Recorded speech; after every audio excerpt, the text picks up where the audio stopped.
Today's video, as I said, is a wrap-up. Now, I play a wrap-up game along with it, and I fixed my board since the last video. If you haven't seen it, it was quite funny. I have updated my board since, so this beginning of this video is kind of going to be a general rules and how I play my wrap-up game. I have this board that I got a used board from, there's a store not far from where we live that's used books and games and stuff, and they had this old checkerboard. So I used it for my game. So this game is inspired by the Underland Chronicles, which is a middle grade series that I read when I was a kid and I've recently reread again. And I just, I want people to know more about it. So I figured I would create a board for it to hopefully inspire people to read it, but also because I just really love it and I thought that I could make some fun little prompts and things to go with this game. So I am going to go over each space one by one and kind of just go over how the wrap-up game kind of works. So the first thing that you need to know is that I move through the spaces by my ratings. So if I rate a book 5 stars, then I move up 5 spaces. If I have like a 0.5 rating, then I just round up. So then I move, 5 spaces if it's a 4.5 star, or if it's 3.5, then I move up 4 spaces. If I DNF a book, I have to move back a space. And then if I reach the end of my board, then I simply just get a freebie to buy myself a gift, whether that is, just one book or maybe several books or maybe a special edition that I've been looking for a little while. It just kind of gives me an extra excuse to buy stuff. And honestly, the point of this is just for me to have fun and hopefully for you guys to be entertained as well. So let's go through each space and kind of how I changed a few things so that the game lasts a little longer, because the last time it didn't last very long. Whatever. I tried improving it. Let's hope that it worked. Okay, so first things first, this is the board. And if you have seen my previous videos, you'll notice that there are more spaces. So before there were only like 3 spaces per quadrant. Now there's, or not 3 spaces, but there were only like 3 like this, and now it's 4 and 4 by 4. Anyways, so you begin here at the vent, which in the books is where Gregor falls, and the vent is just the start point. That's it. Now for every space, every empty space, there are prompts on the back. They do repeat. It's not a different prompt for each empty space. For example, like I put that I have to rate the last book, I have to compare the last book that I rated versus like a favorite book, or I have to compare it to a movie or a song, etc., etc. There are different prompts for the empty spaces, but they do repeat throughout. Now there are special spots like temp, Gox, the waterway, the water monster, photos glow, etc., etc. So I'll just go through this. So temp, the prompt for temp is to roll for boots poop. So I'd use a dice to see if I roll for that. Now, the reason that it's this is because temp is a cockroach, and in the books, they praise Boots, which is Gregor's little sister, for pooping in her diaper, and they like that because they're cockroaches. Oh, look at that. Dog toy, that's also a bug. Gox is just kind of a fun one that I gave for myself because I'm a lazy piece of crap. So I put that Gox is I have to doll myself up or I am stuck for 2 rounds. And that's because in the books, the spiders are the ones who make the clothing for the Underlanders. So I just thought it would be fun, especially since I'm very lazy and I tend to not get dressed often. So it motivates me to, maybe not look like crap on video. Waterway, I don't think there's actually something. Oh yeah, it's just for me to take a sip of water. That's it. It doesn't really, it's, some of these are just fun. Then the water monster, well actually Photos Glow comes first, which is to pull 3 cards from my tarot deck and try to guess at least one of them right. So again, all the prompts are on the back. The tentacles, that one is I've been attacked and now I've been injured, so I need to go back. So basically anytime there's something that goes back like this, I had a lot of them in the last game that I made, but in this one I think this is the only one where I go back. Otherwise, in other places, so the ones that are circled in gold, so Might Island, the Tankard, the Deadlands, the Plague, Solivet, all those I would die. I die and I go here in the middle of the board and I have to roll to get out. Now the rolls depend. Either I roll a 1 or 2 and I go here, or a 3 and 4 and I go here, or a 5 and 6 and I go here. So it's kind of like almost like Monopoly, you know, like when you go to jail or whatever and you have to roll to get out. The labyrinth, if I get to the labyrinth, it says, yeah, I have to roll a 6 dice. So this one is interesting, is that basically I'm gonna roll a 6-sided dice to gauge the distance, how far I'm gonna move on the board, and then I have to flip a coin to figure out what direction I'm gonna go in. So that means that, for example, if I were to roll a 6 dice, all right, so I'd move 2 spaces and then I'd flip a coin, and whether I guess right, you know, heads or tails, then I would move forward 2 spaces or back 2 spaces. Oh, damn, I'd die if I did that. The Bane is a new spot that I added. That is that I have to do a plank for 1 whole minute. It's wonderful. I also gave myself some, you know, physical challenges here. Twitch tip, this one is no matter what, if I get onto her, I just get to move up 2 spaces. Yeah, I kind of messed up here. I tried to erase that, but it's kind of hard with a Sharpie marker. I move here with the Bane, not there. Rip Red is, I believe it's a blindness challenge because blindfold myself for the next round. I don't know how that's gonna work. It's wishful thinking, but in the books, Rip Red teaches Gregor how to use echolocation to see in the dark, and I was like, I have to do something about, you know, darkness or whatever. The Vineyard, no, hold on, we move down here. Hazard, the little boy Hazard who talks to animals, is that I have to bring my lizard out and see if he'll eat something off the table. Chances are very low on that one, so I don't know. That one's just kind of one to be able to show the lizard that I mention and yet never show. The Vineyard of Eyes, I'm pretty sure, is one that if I die here, I just didn't put a gold circle around it. Yeah, I didn't put a gold circle around it, but yeah, I die in this one too, and I'd have to go there. The Code Room, this one's also just kind of a fun one, like Gox is. So the Code Room is one that in the last book in the series, there's this code that the Underlanders and creatures of the Underland write. So I would write a code and then I'd reveal it at the end of the video. The end of the video that I record, not the end of like me playing this board game. All right, then we've got Aries. Aries, I'm pretty sure is I do sit-ups. Oh no, it's 5 burpees. Oh great. And then he'll give me a ride. Love it. Then if I hit the arena is 15 sit-ups. And Vicus is the same thing as before. It's a riddle. So I have to find a good riddle generator though, and I still haven't quite done that. Luxa is I have to roll an 8-sided die, and depending on her mood, you know, if it's a bad mood, I go back. If it's a good mood, I go up. Okay, so yeah, that's kind of the whole board. I don't think I'm missing anything. Yeah, we'll see how it goes. This is kind of just me doing another test. I have a 3rd board that I can remake this game if I need to, but I'm hoping that I don't have to because I'm quite proud of what I did. So now let's actually get into everything that I read for February. I also want to say I'm genuinely surprised with how much I read because February is the shortest month and I got through a lot. Mind you, I did have a lot of audiobooks, so that helped. Oh, it's heavy. These are all the books that I read that I own physically. There are more. So we're gonna, you know, start off from the beginning, which kind of set a pretty high standard for the month of February. I don't really know how I feel about my reading month for February. I don't think it was good, but I don't think it was bad either. I don't know. So starting off, we've got The Stone Sky by N.K. Jemisin. It is also the 3rd book in the Broken Earth trilogy, which I already put a video out about that. I really loved it.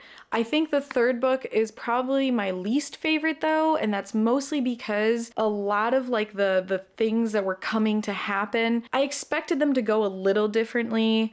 And it's not that I was like fully disappointed, it's just that I also felt like some of the relationships in the book led to certain things that happened that I'm like, I'm not 100% convinced that, you know, that makes sense, but it was still amazing. And also like I'm partially very confused about what happened, so that also gives into my, you know, like not fully enjoying it because I'm not even sure what the hell happened. but I did love it very, very much. Again, these books are amazing. N.K. Jemisin is a master in her craft. She knows how to make you feel things through the written word, and she keeps everything somehow together, even though it's so confusing. I wish that I could see her notes. How in the world did she create this world? Did she even manage understanding the creatures that she had in here that in themselves are just, they're fantastical, and I don't know, it was so weird. But if you don't know, the Broken Earth trilogy it's a fantasy trilogy, obviously, that is set in a world called the Stillness, which is ironic because it has multiple earthquakes all the time. It's in constant motion, and it suffers from seasons that are not nice. Like there's acid season, there's boiling season, there's just horrible seasons where people essentially have to try and survive. Now the issue is that in this trilogy, a season has come that is the season to end all seasons, basically, that is going to wipe the earth of humans, and we follow a protagonist who has potentially the power to stop it. And in this third book, you kind of reach that point where, well, who is actually going to stop this season? And what is actually going to happen? And yeah, it really keeps you on your toes. So I gave this book 4.5 stars, and I will be moving up 5 spaces.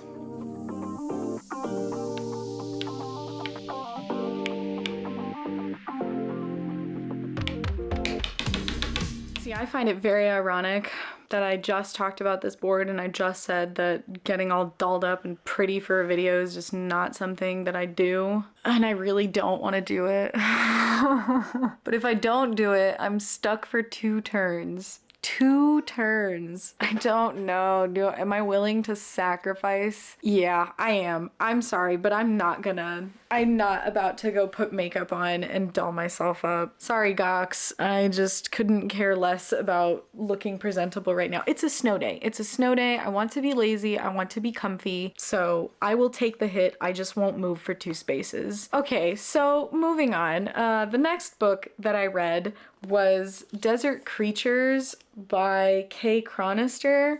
So this book I actually got, yeah, I'm sorry, it's got foiling on the cover. This book I got from my Twisted Retreat subscription box. Unfortunately, I didn't really like this book that much, but it's very pretty. It's got like custom edges and stuff. Hold on, maybe I gotta hide my face. And it's got cool end paper. Ooh, there's stuff in here. It's got really cool end papers. It's the same on the other side. And I saw someone say that they didn't like that the naked cover isn't foiled, but I actually like just the white and black. It looks the same on the other side, by the way. But yeah, it's a really pretty book. Unfortunately, I didn't really like it. So it is very short, and basically what Desert Creatures is about is this girl who is crippled, and her father are kind of, you know, just going through the desert, the Sonora Desert, and trying to find shelter. It's almost like this book had this futuresque kind of aspect to it where people are just surviving in communities, and Las Vegas has turned into this city of religious turmoil, and I don't know, this whole book was very strange. And I also had a really hard time with the pacing because you start off with our main character, this young girl who's with her father, and then they end up having to leave the community because, well, something happens. Then you skip and she's older, and I was like, well, that kind of, I don't know, you spent so much time with her being young that all of a sudden the skip to her being older and no longer having her father with her and still going on this mission to go to Las Vegas and try to find a cure for herself. It was just very weird. It felt like a Western that was also on drugs. Like, yeah, I think that's probably the best way I can describe it. It was kind of disturbing at times. I didn't really feel like it was very much of a horror, honestly. It was just weird. I don't think it was bad though. Not totally. I mean, I gave it 2 stars. It's not a 1 star. It's not like I totally hated it, but I didn't love it either. So, yeah. But since I'm frozen on Gox because I'm a lazy piece of crap that doesn't want to get dolled up, I can't move on my board, so. Okay, then I went to Target. And Target is not the place to go if you want to buy books, but I was in the back, and then I noticed that there were hardcovers of a comic that I read, that I still read on my phone, and that's Olympus. I saw that like special editions of the like graphic novels and hardcover physical format were coming out, but I didn't want to buy it because I was like, I can just read it on my phone. But then I was at Target and there were the 3 volumes for it, and I was like, oh dang, I kind of want it now. So yeah, I decided to reread it. I did, and I enjoyed it as much as I enjoyed the first time that I read it, honestly. Like the author and the artist for this comic, this graphic novel, I love what they're doing. I mean, Greek mythology is so popular, so many people know about it, and those who don't, I'm honestly shocked that they don't know about it. But it's incredible how much violence and how much misogyny there is in Greek mythology. And the author of this comic does such a good job of still having that, you know, still kind of staying accurate to that history in Greek mythology, but also giving it a nice turn of the trauma that can be experienced if we were to look at them less as, you know, almighty gods and detached from our world, and more like, what if they experience it themselves too? Like, what if they go through the same stuff? I don't know. I really love it. I think it's really good. And the romance, I enjoy it too because it's supportive. I like that, and I fucking hate Apollo. But yeah, it is just a reread. Still, I gave it 4.5 stars. Still don't get to move though. Then after reading the first volume, I quickly picked up the second volume, which I can't really differentiate the first volume, the second volume, even the third volume. I'm just like, I don't know, it's one long comic in my mind. So this got the same rating as the first one, which is a 4.5. And since I'm not stuck anymore, I can move up 5 spaces. So, yay.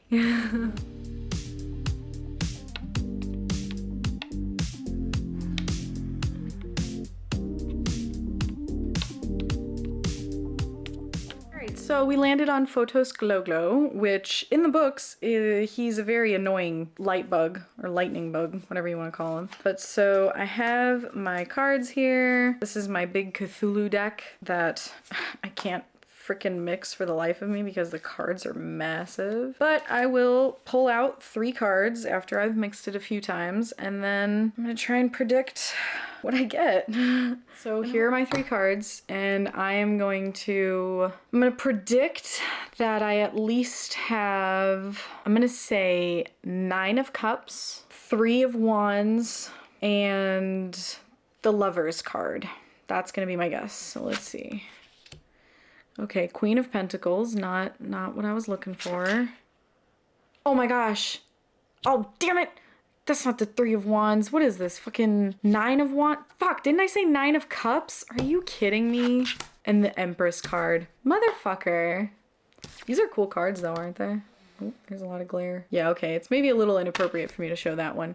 Unfortunate, but no skip. So, on to the next book. How to Sell a Haunted House by Grady Hendrix. So this book was actually picked for one of my book clubs that I'm in, which is with a lot of friends. And I've read a Grady Hendrix book before. I read the Southern Book Club's Guide to Slaying Vampires, which I absolutely adored, but I didn't like this one as much. Now, here's the reason why. I don't think this was bad at all. I don't think that there's anything objectively poorly done about this. The writing is still just as good. Even the story, the horror was amazing. My issue is that one of the primary plot points it's just something that I don't enjoy. So basically this is about Louise, who her parents have passed away, and now her brother and her are kind of in this fight for the inheritance because they don't get along at all. And her mom had this weird obsession with puppets. And can we just all agree, no one should ever have a hobby that involves having a bunch of puppets. Or dolls, for that matter. Just please stop it. Anyways, Louise and her brother don't get along, and there's this constant theme of how the family keeps a lot of secrets, and they don't say anything to each other, and they just kind of swallow it down and just push it down, you know? And I hate that. I that's probably one of my biggest dislikes for anything. Now, that's not to say that Grady Hendrix didn't use this for the plot, like for it to contribute to the horror and to kind of like the general anxiety inducing atmosphere of the book, because he did, and like that is well done. It's just I don't like that. I don't like those tools, those writing tools, plot tools. I don't like it. So that bothered me a lot. And also the beginning of this book is very much about the siblings just never telling each other what they think about each other, never telling each other about how they feel about each other, and then just constantly fighting and never getting along and yada yada yada.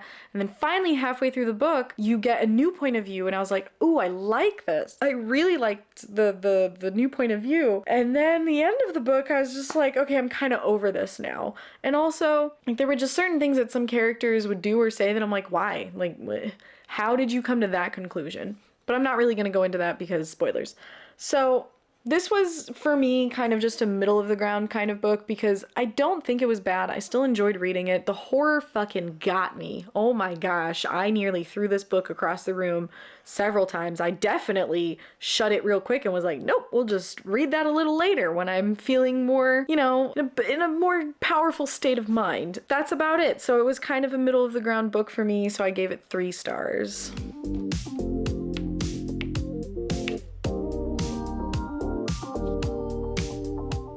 I think the universe is just really not a fan of mine, or this board game is just, it's upset that I changed it or something. I don't know. Anyways, I'm dead and I'm stuck in the dead square until the next turn. Then I have to roll my way out. So on to the next book. Let's see. Okay. The next book is another one from the Twisted Retreat subscription box. This one was, I believe this was the January book. It's called The Taxidermist's Lover, and it's by Polly.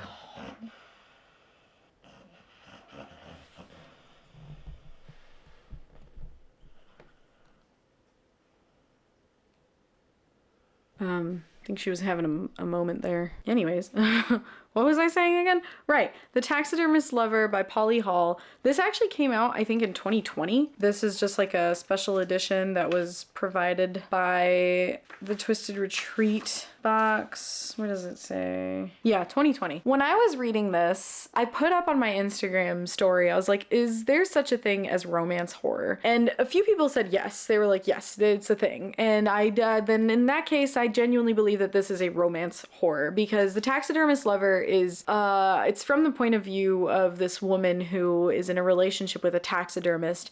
And it's just, oh my gosh, it's fucked up. Like, there's just certain intrusive thoughts and sexual desires that were shared with the reader that I'm like, it's uncomfortable. And I get it, it's a horror, but it's probably just not for me because it was weird, man. It was weird. I wasn't like uninterested or confused by it like I was with Desert Creatures, but I definitely didn't understand. I don't know, like what the moral of the story is, you know, love is fucking blind, apparently. Or love is fucked up. I don't know. It was so weird. I gave this 2 stars. I don't really know what else to give it because I didn't like it. I didn't hate it, but I also would not give this 3 stars because it's not something that I think is particularly memorable. So I can't move up 2 spaces because I have to roll my way out of my dead zone. So let me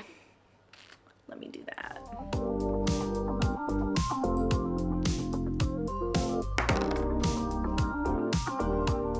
1, 2, 4, 5, 6. Ooh, nice. I actually got to skip ahead. Well, I was over here complaining about the universe, but now the universe has given me a little something. Thank you, universe. The next book that I read was A Natural History of Dragons by Marie Brennan. So this one was one of my 5-star predictions for this year. Unfortunately, it wasn't a full 5 stars, but I did enjoy it very much, and I'm so glad that I read it. So I recently feel like I've been discovering cozy fantasy, and I feel like this kind of fits into cozy fantasy because this whole book is written like a diary or, well, more like an autobiography of this woman, Lady Trent, who, when she writes this book, she's still just Isabella, married to, I actually forgot the last name, Camhurst. Camhurst? Is that what they call her? Mrs. Camhurst? Maybe. I forgot. Whatever. The point is, that doesn't matter. So in this book, she's very young, and it's kind of the beginning of how she became a dragon anthropologist. Anthropologist? No. Archaeologist? Dragon zoologist? I don't know the proper term. A dragonologist.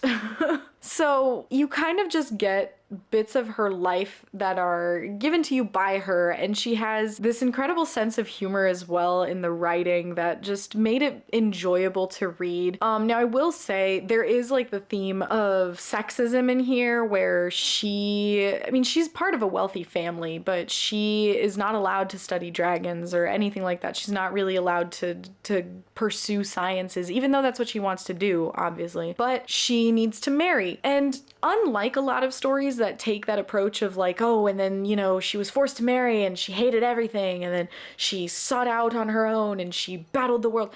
Instead of being like that, it was actually quite sweet. It was, you know, she found someone who understood her and who was willing to compromise and to give her the things that she wants and loved her. I really loved the relationship in this book. It's so supportive and it's so nice. And it's good to have that in, you know, a fantasy where there's that issue of sexism, and instead of it becoming like a battle of the sexes, it's actually quite sweet. And it's like, well, there can be upsides to it. Mind you, she is part of like the upper class, so it's a little more doable for her, but still, I enjoyed it. I thought it was nice. Basically what happens is that she, you know, marries the guy, and then she finds a way to have them go on this expedition to go study rock dragons or mountain dragons. I forgot what exactly they were called. And at first her husband is like, well, I don't know, I don't want to take you.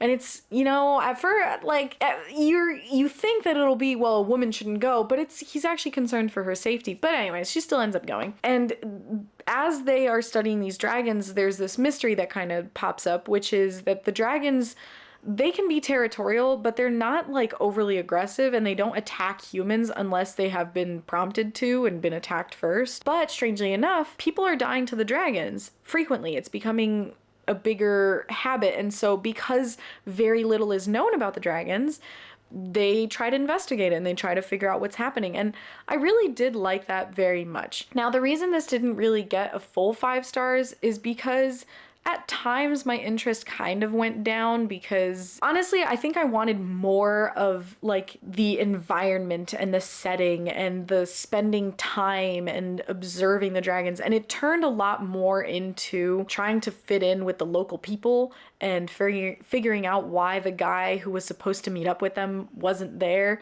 Which I understand that would be a concern, but yeah, I don't know. It wasn't quite exactly what I think could have made it a lot better, but that's my personal opinion, which is why I gave it a 4.5. Oh, and I am going to be reading the rest of the series because I am interested now. I made a mistake. I did not give it a 4.5. I gave it only 4 stars.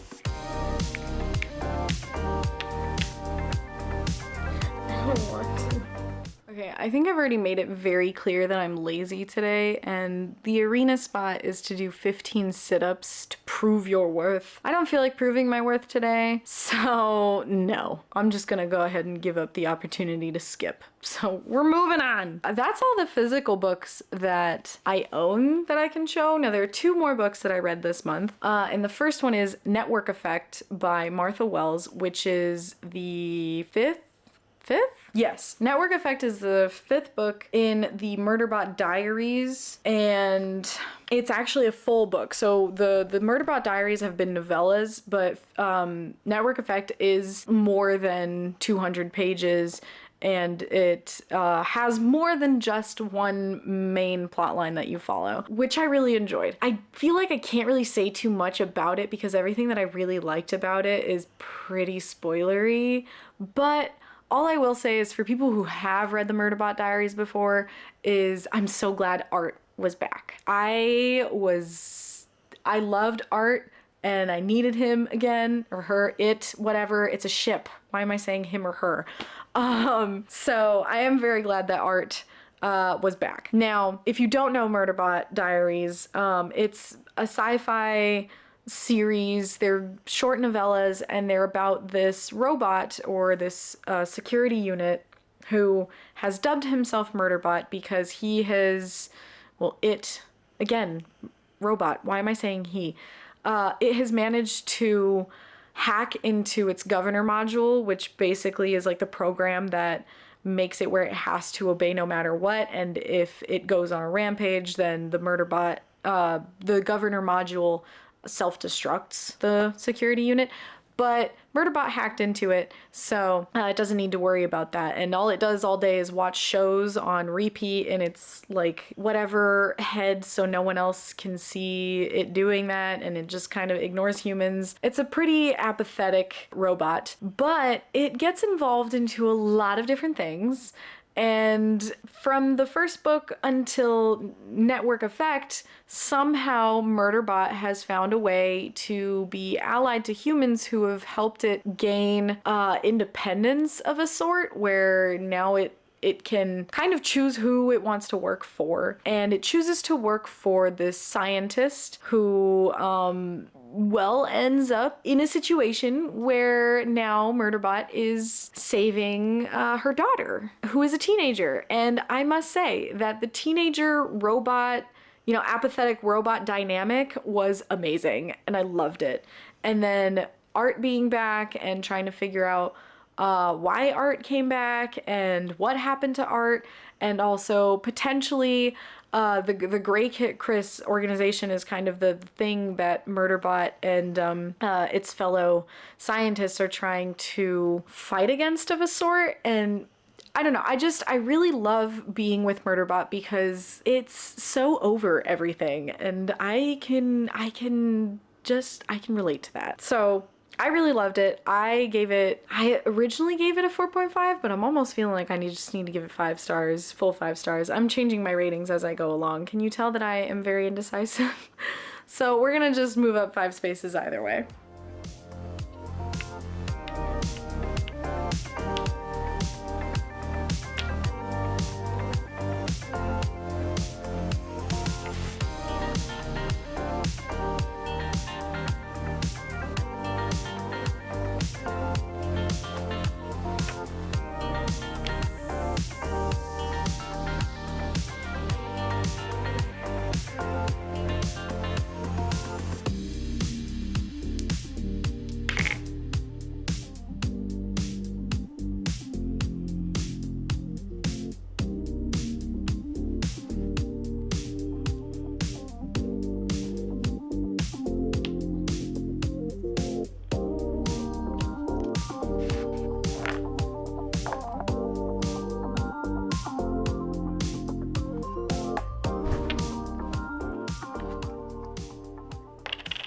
All right, so I first landed on Luxa.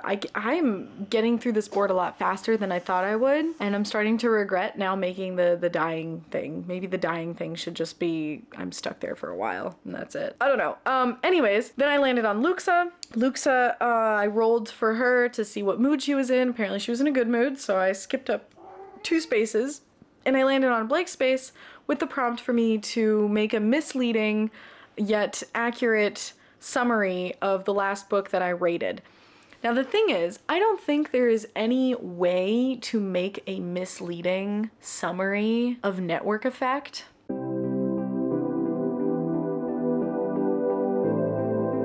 Hi, kitty. Yeah, come say hi. Look, ta-da! We got your kitty.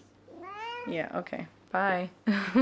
All right, and then the last book that I read in February is The Wizard's Butler, which I heard about it. I was watching a YouTuber's video and I totally forgot who it was. If I can find it, I will put it down in the description. But she was talking about cozy fantasy, because I personally don't feel like I have ever really read cozy fantasy until this month with A Natural History of Dragons, and now The Wizard's Butler. The Wizard's Butler it's a self-published book, so it did fulfill my goal. Like, it brought me a little bit closer to my goal, which is of reading 10 to 15 self-published books this year. And it's pretty self-explanatory. It's this ex-military guy who gets a job to be a butler in this grand estate that is run by an old man who he thinks he's a wizard, and his memory is failing, and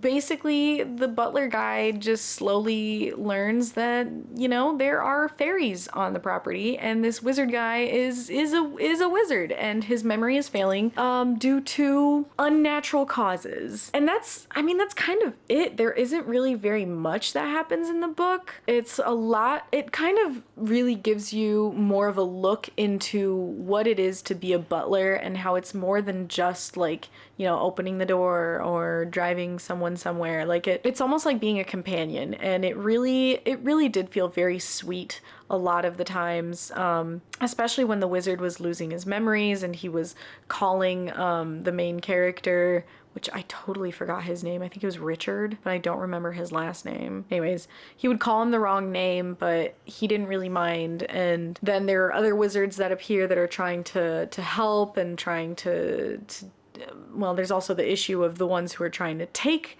money and the estate, and the wizard is, you know, trying to, I mean, there were all these little tiny bits, and it made a very sweet story, a very cozy story, but I didn't feel wowed by it. So it's just a 3-star for me. That's it. It was enjoyable, but not much more than that.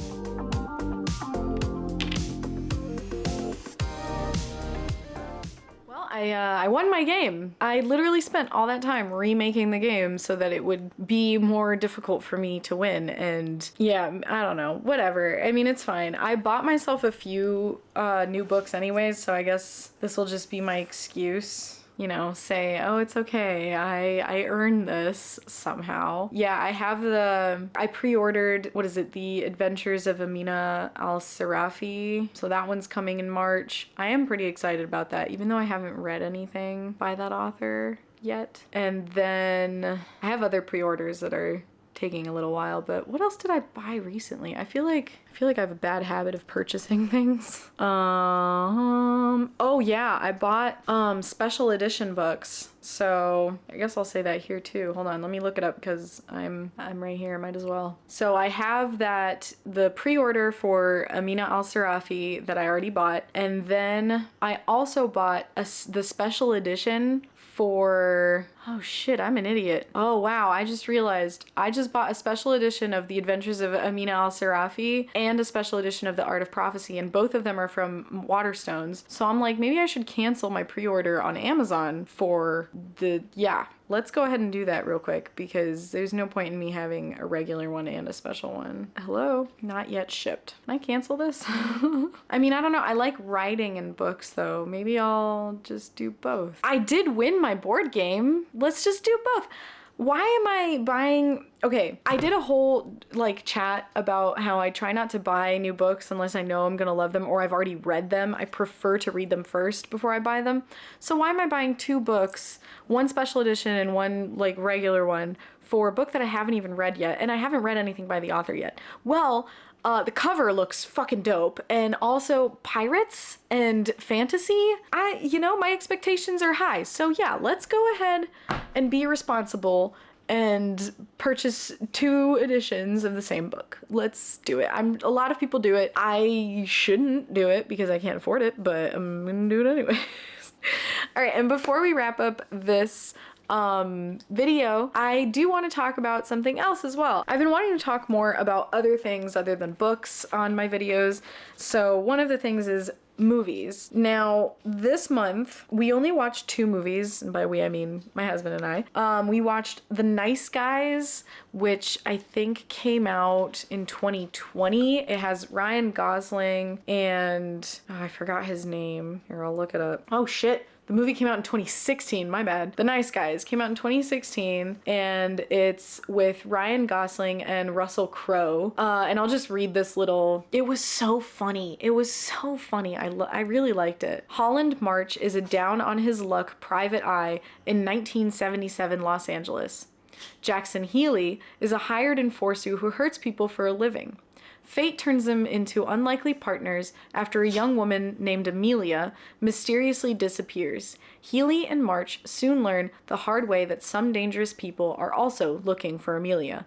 Their investigation takes them to dark places as anyone else who gets involved in the case seems to wind up dead. It was so much fun. And the daughter, the girl who played the daughter, perfect. It was amazing. If you haven't seen it, it is on Netflix if you have Netflix. Otherwise, let me see. It says, no, yeah, it's only free on Netflix, but you can get it on apparently YouTube or Vudu or Amazon Prime for like $4. It was a lot of fun. I really enjoyed it. And then the other movie that we watched was another fun one. Gosh, I feel like probably my favorite movies are action movies because those are the only two that we really watched. So The Nice Guys is an action movie. And then there's Two Guns, which came out in 2013. Wow, 2013? Damn, I'm late on these. And this one has Denzel Washington and Mark Wahlberg. And this one was also a lot of fun, man. I really enjoyed it. It's also on Netflix, and same thing, like $4 on YouTube or Amazon or Vudu. It doesn't have as high ratings as The Nice Guys, which I can get. It was pretty average in the story and the way it was done, but it was still fun. I mean, Mark Wahlberg is hilarious. So this one is, for the past year, DEA agent Bobby Trench and U.S. Navy intelligence officer Marcus Stigman have been working undercover as members of a narcotics syndicate. The twist: neither man knows that the other is an undercover agent. When their attempt to infiltrate a Mexican drug cartel and recover millions goes haywire, the men are disavowed by their superiors. Trench and Stigman must go on the run, lest they wind up in jail or in a grave. So yeah, it's kind of just your typical action. They got along for the purpose of the job, then they hate each other because they're like, you lied to me! And then they fight together to overcome evil or whatever. And at the end, there's a car blown up with all the cash and they walk away into the sunset. It's pretty cliche. It was still fun though. It was a good time. So yeah. And then I haven't really played anything recently. I mean, I'm still playing Witcher 3 on streams if you want to watch that. Anyways, thank you for hanging out. Thanks for watching. If you read any of these books before or watched any of these movies and you want to talk about it, feel free to leave it down in the comments. And with that, I hope you have a great rest of your day, week, month, whatever it is, and I will see you in the next one. Bye! I've seen a lot of change, been through a lot of pain. Some things are not the same as they were a year ago, but all will be